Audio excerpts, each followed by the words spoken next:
island of the Dolls has a murky and terrifying history. Located on Lake Teshuilo in Xochimilco and Mexico City, the island La Isla de las Muñecas, the island of the Dolls, is undoubtedly one of the strangest haunted locations on our list. In the 1950s, Julian Santan Barrera moved to the island, despite being married to a young family. The story of La Isla de las Muñecas, the island of the Dolls, is intimately entwined with the story of Don Julian Santana Barrera.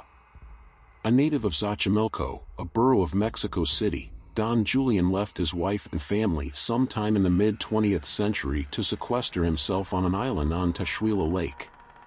His reasons for doing so are hazy at best, but as soon became clear, Santana Barrera was not necessarily of sound mind.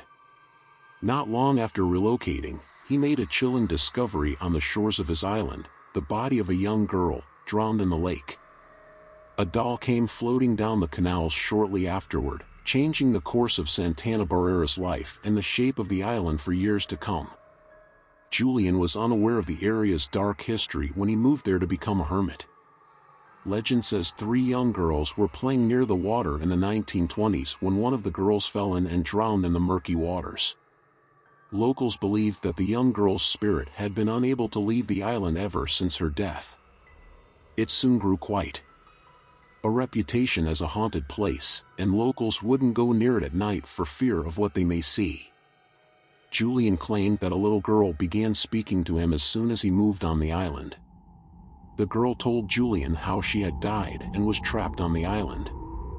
He began to get the dolls for this little girl, often selling off fruit and vegetables that he had grown on the island to buy old dolls for her to play with.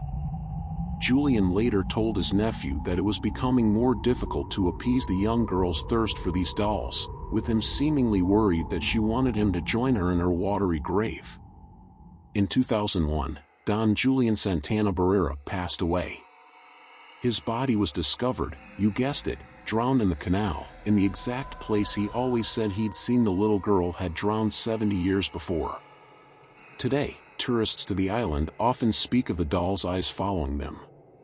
Others have also reported that the mutilated dolls whisper to them, especially at night.